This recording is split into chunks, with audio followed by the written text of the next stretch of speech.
민중의 소리 이완배 기자 함께하겠습니다. 이완배 기자님. 네, 안녕하십니까. 네, 한국 재벌 흑역사 전체 순위, 예스24 전체 순위 12와 11위를 기록했었는데 두 계단 위로 올라갔어요. 8위하고 9위.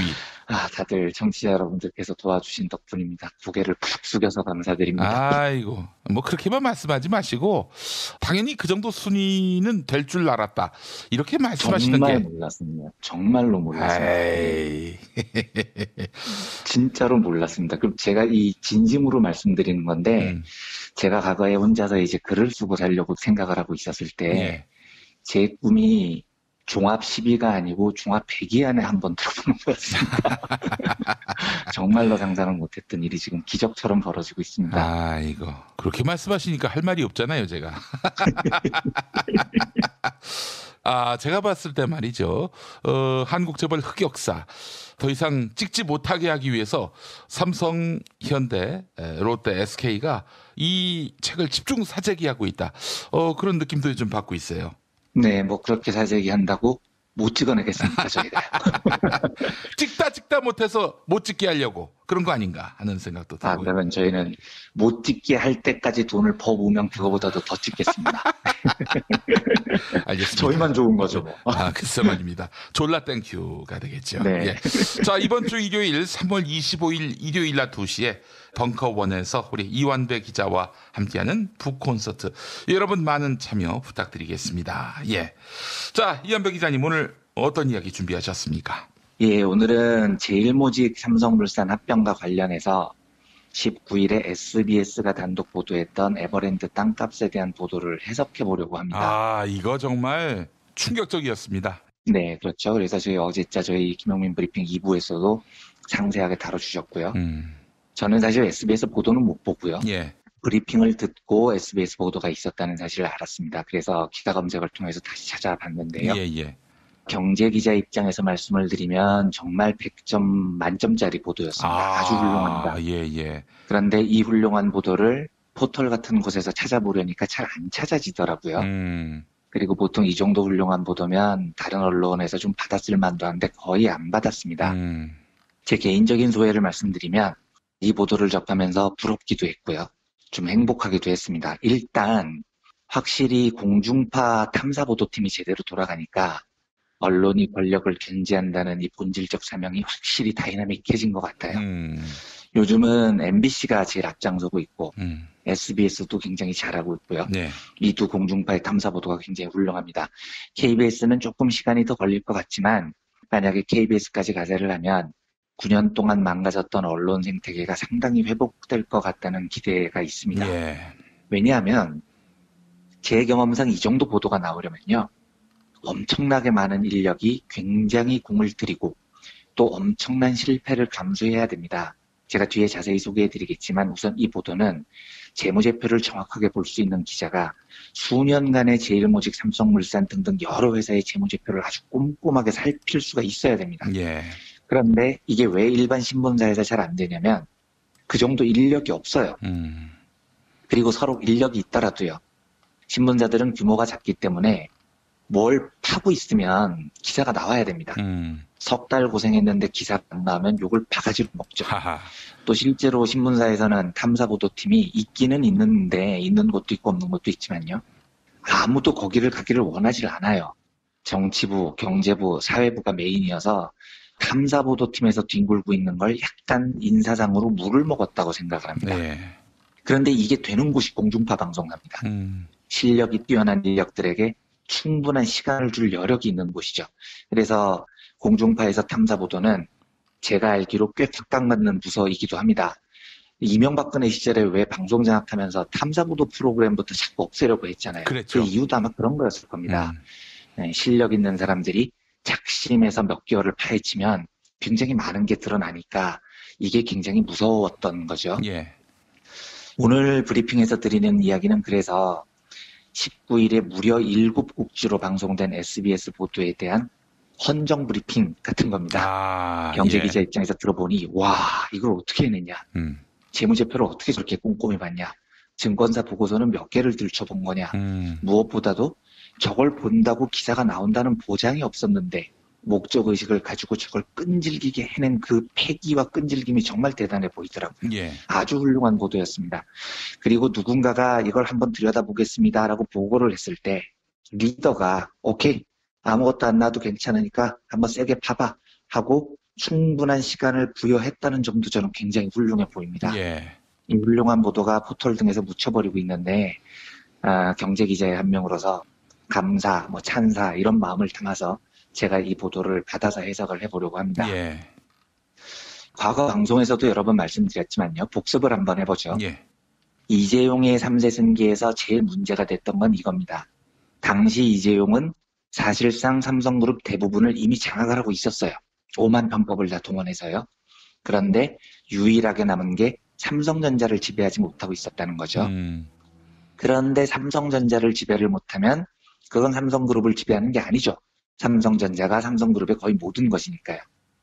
문제는 이재용이 삼성전자 지배력을 높이려면 주식을 사야 된다는 겁니다. 그런데 삼성전자 시가총액이 무려 한 300조 원 정도 됩니다. 예. 1% 주식을 사려고 해도 3조 원이 들어요. 이재용에게는 이 돈도 없고요. 그 정도 돈을 쓸 생각도 없었던 겁니다. 그러니까 이재용의 목적은 돈 한 푼도 안 들이고 어떻게 하면 삼성전자 주식을 더 많이 확보할 수 있느냐. 요게 이제 관심사였다는 거죠.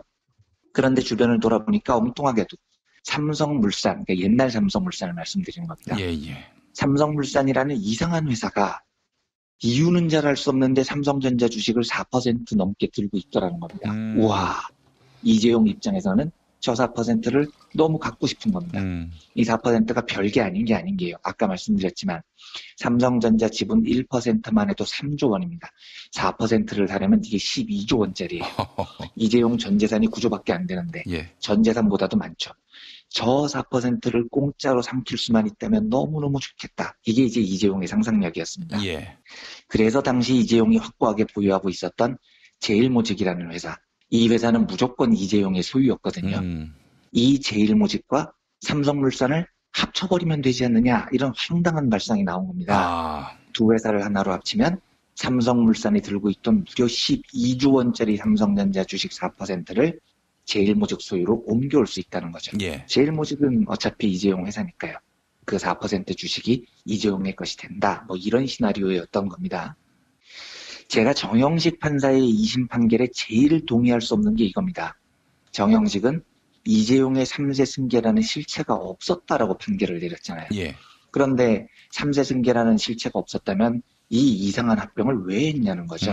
이게 이제 제가 지금까지 자주 말씀드렸던 의심이었습니다. 예. 근데 여기서 한 가지 더 이해를 해야 될 게 이겁니다. 두 회사가 합병을 한다고 했을 때요. 저하고 이재용하고 합병을 한다고 생각을 해보죠. 근데 이재용은 합병을 할 때 500만 원짜리 기계를 내놓고요. 이완배는 500만 원짜리 사무실을 내놨어요. 이 상태에서 합병을 합니다. 그러면 합병한 회사의 주인이 누구냐? 당연히 500만 원씩 냈으니까 50대 50 공동주인이 되는 겁니다. 예. 그런데 만약에 이재용이 대장이고요. 이완배가 딱깔이라면 이재용이 이렇게 말하는 거죠. 야, 내가 합병 회사의 큰 주인이 되고 싶거든? 그러니까 50대 50으로 합병하지 말자. 계산을 다르게 하자. 내 기계는 사실 500만 원 주고 샀지만 인공지능이 탑재돼 있어. 그래서 사람 말을 알아들어. 그러니까 500이 아니고 900으로 쳐줘. 이렇게 주장을 합니다. 그리고 완배 네가 갖고 있는 사무실은 비록 500에 샀지만 곧 무너진다고 뻥을 치자. 응? 물도 새고 쥐도 나온다고 뻥을 치자. 그래서 이건 도저히 500에 못 쳐주니까 100만 쳐주겠다고 속이자. 이렇게 제안을 하는 겁니다. 두 사람이 대등한 관계라면 완배는 절대로 저 주장을 받아들일 리가 없죠. 뭔 소리야, 미친놈아. 내가 산 500만 원짜리 사무실을 왜 100만 원짜리로 갖고 지랄이야. 야, 그리고 이 기계가 인공지능이라는 게 말이 돼? 합병 안 해. 이래야 되는 겁니다. 예. 그런데 완배는 이재용의 딱깔이에요. 그러니까 그렇게 하셔야죠. 제 사무실은 500에 샀지만 100으로 깎고요. 재용님 기계는 500에 샀지만 900에 쳐드릴게요. 요렇게 하고 합병을 했습니다. 이렇게 합병을 하면 합병회사의 주인이 50대 50이 아니고요. 이재용이 90, 이완배가 10 이렇게 되는 거죠. 이재용한테 훨씬 유리한 합병이 됩니다. 지금까지 알려졌던 건 뭐냐면요. 이 작업을 하기 위해서 이완배의 사무실이 엄청 후졌다. 쥐도 나오고 물도 샌다. 그래서 500이 아니라 100으로 깎아야 된다. 요까지가 알려졌던 거예요. 그래서 실제로 삼성은 어떻게 하냐면 삼성물산 가치를 계속해서 깎았습니다. 예. 그 결과 합병이 제일모직은 3, 삼성물산은 1, 3대1로 합병이 됐던 거죠. 예. 그러니까 원래 이재용이 제일모직 갖고 있었던 제일모직 지분이 24%였는데 3대1로 합병을 하면서 이재용 지분이 18% 정도로 떨어집니다. 굉장히 작게 떨어뜨린 거예요. 예. 그래서 18%의 대지주로 지금 남아있는 겁니다. 그런데 만약에 두 회사가 1대1로 합병을 했다면 어떻게 되느냐면요. 제일모직 1, 삼성물산 1 이렇게 합병을 했다면 그러니까 제가 아까 말씀드렸던 이재용 기계는 500, 이완배 사무실은 500 이렇게 상식적으로 합병을 했다면 지금 이재용의 지분은 12%밖에 안 돼야 됩니다. 예, 이 정도면 지배주주라고 말하기 뻘쭘해지는 거죠. 그렇죠. 그리고 실제로 엘리언 매니지먼트가 시비를 걸었던 건 3대1도 아니고 1대1도 아니다. 재산을 갖고 있는 재산을 까봐라 얼마나 갖고 있는지. 까봤더니 실제로 재산 보유액은 거꾸로 제일모직이 1, 삼성물산이 3이었다는 겁니다. 그래서 1대3으로 합병을 했다면 이재용의 지금 지분은 18%도 아니고 12%도 아니고 훨씬 떨어진 6%로 떨어집니다. 예.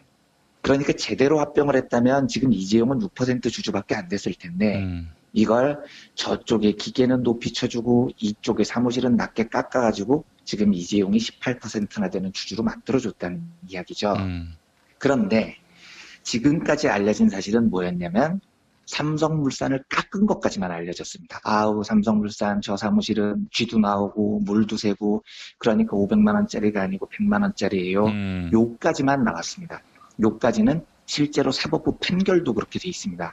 2016년 5월에요. 서울고법이 판결을 이렇게 내립니다. 삼성물산이 이 합병을 할 때 주가를 조작했다는 의심이 든다. 이게 공식적인 판결 내용이에요. 회사 가치를 깎으려고 주가를 엄청나게 인위적으로 낮췄다는 겁니다. 당시 재판부 판결을 읽어보겠습니다.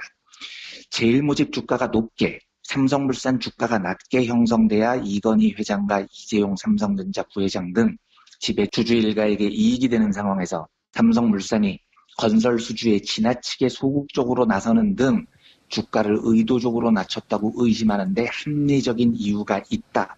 이게 판결문입니다. 이게 무슨 말이냐면 삼성물산이 스스로 자기 가치를 깎으려고 건설을 수주를 일부러 안 했다는 겁니다. 예. 실제로 이때 박근혜 정부 때 부동산 경기를 부추긴다면서 GDP 수치 높이려고 엄청나게 관급 공사를 많이 풀었었습니다. 예. 이 관급 공사들은 그냥 대형 건설사들이 신청만 하면 나눠 먹는 거였습니다. 어허. 그런데 진짜 웃긴 게 삼성물산이 신청을 안 합니다. 예. 신청만 하면은 수주할 수 있었는데요. 예. 이게 왜냐면 이재용한테 싸게 먹히기 위해서 삼성물산 나 나쁜 회사야. 나 형편없는 회사야. 내 가격 깎아줘. 이렇게 하기 위해서 의도적으로 건설 수주를 하지 않았다는 겁니다. 이게 고법 판결문에 나와 있어요. 자, 근데 요까지는 이제 밝혀졌는데요. 여기서 좋은 기자라면 합리적인 의심을 해봐야 됩니다. 예. 어라, 지금까지 삼성이 한 짓을 보면 삼성물산에 대해서 아유 우리 사무실에 쥐도 나오고요. 비도 새고요. 그래서 우리 가격 깎아주세요. 이걸 하기 위해서 삼성이 엄청나게 애를 썼다는 건데 그렇다면 이재용이 소유한 기계를 요 기계는 인공지능이고요. 사람 말도 알아듣고요. 이래서 이건 엄청 비싼 거예요. 라고 가격을 뻥튀기 하려는 시도는 없었을까? 그것도 당연히 하지 않았을까? 이 의심을 해봐야 되는 겁니다. 근데 저도 이 의심을 못 해봤어요. 그런데 SBS 탐사보도팀이 이 의심을 한 거죠. 삼성물산이 형편없는 회사라는 걸 강조하기 위해서 실적도 조작하고 막 했다면 거꾸로 제일모직이 좋은 회사라는 걸 강조하기 위해서도 능히 삼성은 뭔가를 조작할 놈들이라는 합리적인 의심이 있었던 겁니다. 예. 그래서 탐사보도팀이 합병 전후 때 과연 제일모직을 뻥튀기 하기 위해서 무슨 시도를 했는지를 쭉 점검을 한 겁니다. 그랬더니 뭐가 나왔느냐. 제일모직이 용인에 땅을 많이 갖고 있거든요. 제일모직이 에버랜드를 가지고 있으니까요. 그런데 이 용인의 땅값이 합병 직전에 갑자기 확 올라버렸다는 거예요. 정부가 정해주는 공시지가가 원래는 2014년까지 제곱미터당 한 8만 원 정도였는데 이게 그냥 고해만 8만 원이었던 게 아니고 굉장히 오랫동안 8만 원대였습니다. 그런데 합병 직전인 2015년에 공시지가가 갑자기 최대 40만 원까지 급등했습니다. 1년 만에요. 한꺼번에 공시지가가 5배가 오르는 경우는 절대 없거든요. 그런데 이런 이상한 일이 있다는 사실을 합리적인 의심을 통해서 SBS 탐사보도팀이 발견을 해낸 겁니다. 예. 공시지가가 갑자기 확 오르니까요. 제일모직은 야, 나 사실은 땅 부자였어. 내가 갖고 있는 재산이 엄청나게 많아. 그러니까 내 기계가 인공지능이야. 라고 주장할 근거가 생겼죠. 또 한 가지요. 보통 공시지가가 올랐다는 건 제일모직이 갖고 있는 부동산 가치가 확 올랐다는 건데 예. 요게 주가하고는 직접적으로 연결이 잘 안 되는 경우가 많아요. 왜냐하면 보통 주식 투자자들은 어떻게 생각하냐면 아휴, 공시지가가 변화하건 말건 어차피 그 회사가 갖고 있는 땅은 다 시가로 우리가 가치를 다 평가했어. 그러니까 이미 주가에 다 반영이 돼 있어. 이렇게 보는 겁니다. 그래서 공시지가 변화는 주가에 그다지 크게 영향을 못 미칩니다. 그러면 이때 필요한 건 뭐냐? 바람잡이들이 필요한 겁니다. 옆에서 이제 바람을 잡아주는 거죠. 아니에요. 이번에 공시지가 오른 건 완전히 다른 문제예요. 이건 그냥 오른 게 아니고요. 무려 5배나 오른 거예요. 그리고 이게 이유가 있어요.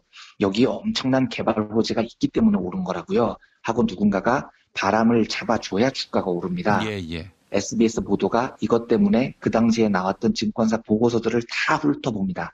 그랬더니 증권사들이 이 바람잡이 역할을 했다는 거죠. 딱 한 군데 빼고. 그렇죠. 하나투자증권만 빼고 나머지 모든 증권사들이 이 바람잡이 역할을 했습니다. 한 증권사 보고서가 이렇게 돼 있습니다. 용인 에버랜드 땅 229만 평 부동산 가치를 재평가할 필요가 있다.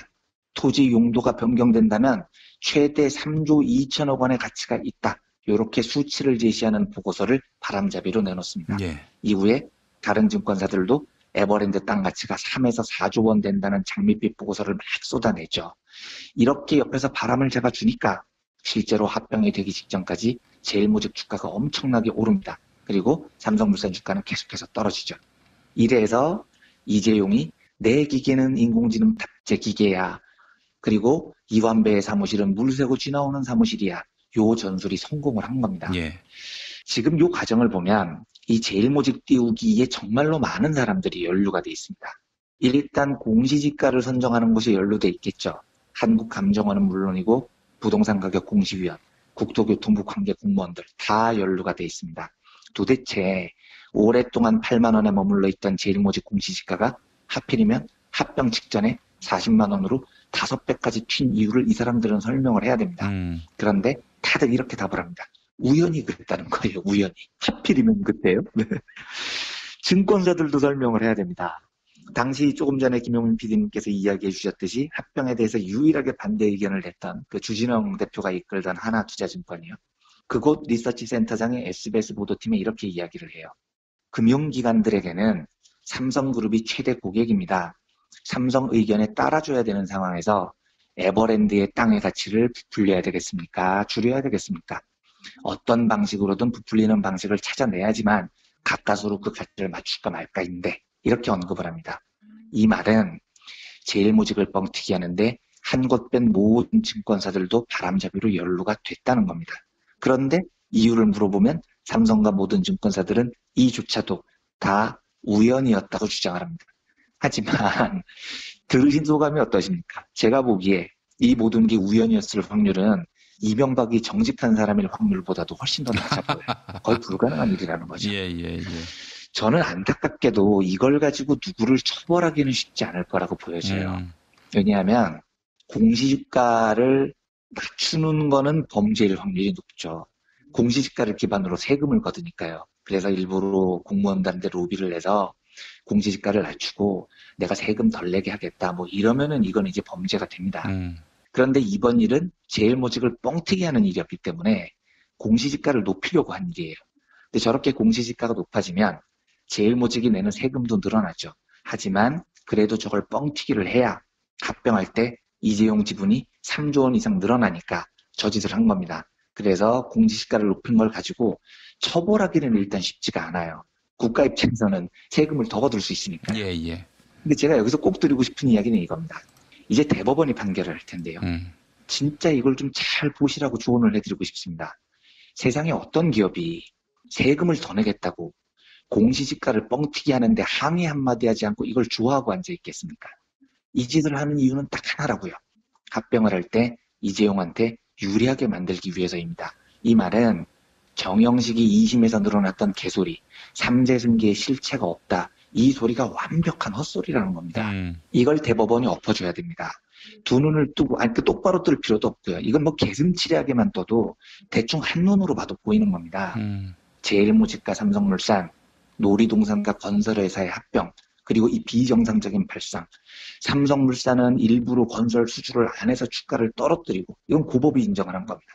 제일모직은 세금을 더 내면서까지 공시지가를 5배로 뻥튀기 하는 이 비정상적인 현실은 3세 승계라는 과정이 없으면 도저히 설명이 안 되는 과정이라는 거죠. SBS 이 보도로 저는 누군가가 구속되고 그럴 것 같지는 않지만, 이 보도는 삼성의 3세 승계라는 게 실체적으로 존재했다는 것을 증명하는 굉장히 중요한 정황 증거라고 저는 생각을 합니다. 이 훌륭한 보도가 부디 대법원 재판 때 저는 큰 참고가 됐으면 합니다. 다시 한번 그리고 경제기자로서 아주 멋진 탐사 보도를 한 SBS 탐사보도팀에 경의를 보냅니다. 큰 박수와 응원을 보내면서요. 그 취지에서 오늘 SBS의 단독 보도를 다시 한번 살펴보는 시간을 가졌습니다. 예, 이원백 기자님 오늘 말씀 잘 들었습니다. 네, 감사합니다.